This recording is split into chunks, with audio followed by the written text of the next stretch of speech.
As I mentioned earlier today, President Biden welcomed Mexico's President López Obrador to the White House for talks on the southern border, economic issues, climate change, among many topics. Today's meeting between the two leaders was the second to be held at the White House and comes about a month after President Obrador had declined President Biden's invitation to attend the summit of the Americas in Los Angeles. Here with me now to discuss this and more is Congressman Mark Green. He is a member of the House Armed Services Committee, Foreign Affairs Committee, Select Subcommittee on the Coronavirus Crisis.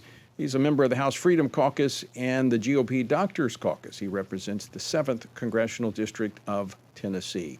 Congressman Green, welcome back to the program. Always great to see you. Great to see you too, Tony. Thanks for having me on. So very quickly, what is your assessment of the relationship between President Biden and the President of Mexico, and are we going to see any changes on the border as a result of this meeting?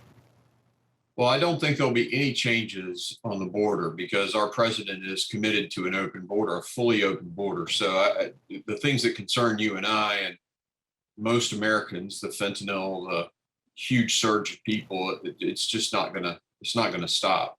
And in terms of his relationship with the Mexican president, I couldn't really tell you. I can tell you that what I know about the Mexican president is he's not really friends with anyone. He pretty much does exactly what he wants to do. And the Democracy Summit, the various relationships with other members of Latin America. I'm the ranking Republican on the Western Hemisphere covering Latin America and the Caribbean, is really bad. He's supportive of Cuba to some extent. So I don't see a great relationship happening there. Congressman, my take on it is that he's flexing his muscles and really kind of pushing the United States around. I think, sidestepping, President Biden's big meeting in Los Angeles. I think he's sending a message that he's not going to be playing second fiddle to the United States. Well, there's no doubt about that. I mean, that's how AMLO thinks about everything. I mean, he's a pretty self-confident guy. I don't think he will tolerate anything from this administration, especially this administration. He recognizes it as very weak. Our last president was very, very firm on threatening some tariffs if Mexico didn't comply. And of course, the Mexican president then immediately put the Mexican army on the border, on both of his borders, his southern border and his northern border with us. And that made a huge difference. I went down to the border and saw them sitting there. But this president, the Mexican president, is not going to respect our current president. Congressman, switching gears a little bit, this administration, both the president in his cabinet as well as the House leadership, the Democratic leadership, fixated on abortion and transgenderism. But this week, once again, the House is going to be voting on a couple of abortion bills. The Women's Health Protection Act, I'm not sure how many times you voted on that, but you're going to be voting on it again. The Access to Abortion Act of 2022. Again, you're going to be voting on that. Same outcome that we've seen in the past. It's going to pass the House, go to the Senate, and just sit there. Yeah, that's exactly what's going to happen. You'll see, one Democrat vote with us on those because, he takes his faith seriously, Cuellar. But I can't imagine that it won't pass. All the rest of the Democrats line up on it. Then it'll go to the Senate. It really comes down to what Manchin decides to do. And in the past, he's been a blocker on codifying Roe v. Wade. So hopefully that'll stick. Not satisfied with these two bills that they're once again voting for on the House floor, and as you said, they're probably going to pass. You've got members on the Democratic side trying to turn the National Defense Authorization Act into another carrier for abortion-related measures. Sure. What's going to happen there with the National Defense National Defense Authorization Act? Well, the National Defense Authorization Act, they do everything they can to push, for example, RU86, the abortifacient drug that prevents implantation but doesn't prevent conception. So they try to get that drug provided to the military service members. Now they want to do it for free to the family members. They'll advance their their woke agenda across the board in the NDAA. They try to stick all sorts of amendments on it. Usually the NDAA rides through without a lot of that. But in the past 2 or 3 years, certainly since the Democrats have been in control, they've been sticking those on. And this year they're advancing, the morning after pill, so to speak, for family members for free.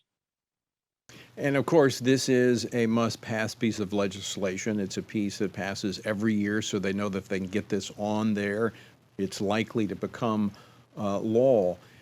In a related matter, the Army, short on recruitment, I mean, missing their recruitment goals. I mean, in fact, all branches of the service having that problem.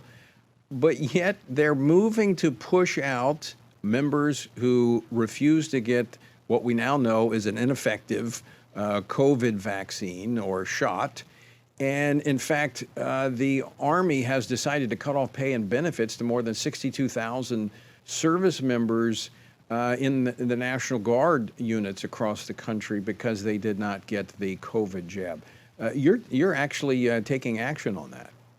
Yeah, so this is, first let me kind of quantify how ridiculous this is. The Army lowered its end strength by 12,000 people this year, not because, we needed fewer troops. I mean, we got the pacing threat in China. They talk about that all the time, but they're cutting the end strength because they can't meet recruiting goals. They can't meet recruiting goals because kids that are 18 to 25 don't think they need the vaccine. And honestly, they don't. They're not at risk for COVID death. And serious outcomes with COVID. And you've got 62,000 guardsmen. I mean, that's the equivalent of 4 divisions of people basically being thrown out all at one time. The impact on readiness to our guard units is incredible. And we talked to these, I talked to a brigade commander the other day. He basically said, I can't recruit mechanics. They can work at Wendy's and make more money. I mean, these guys don't seem to really care about the strength of our military, but these are the guys who defund the police. So what do we expect? They support the bad guys and not the good guys. And I think unless you're close to or involved in the Guard, most people don't realize how our military relies on National Guard now. They're rotating in and out. I mean, if you're in the National Guard, you're going to be deployed at some point because of the lack of permanent personnel strength. Yeah, the force structure is set up to use those guardsmen and reservists, so Navy Reserve, Army Reserve. Those reservists and guardsmen are critical to the U.S. military's force structure and force protection of the country. So it makes no sense at all. But again, this is the president who's going to Saudi Arabia to ask for more oil while he's attacking the U.S. oil and gas industry and giving 1 million barrels to China. That pacing threat that we just talked about. So they can't seem to get anything right in this administration. And every single thing they do is upside down. I mean, it's illogical and makes no sense. Very quickly, got 20 seconds left. Secretary Becerra saying that we could have a surge of COVID in the fall. My prediction, it comes just around election time. Will they fool us twice? They did it once, but will they do it twice? No, I think most of the states have put down their feet on mail-in ballots. Georgia did that. Several of the others did that. No, we're not going to be fooled this time. There will be COVID. This virus mutates, so there are going to continue to be new mutations. But we don't have to go into hiding, and we don't have to change our right. election structure to accommodate it. Congressman Mark Green, always great to see you. Thanks so much for joining us. Appreciate all you do on Capitol Hill. Yes, sir. Thank you.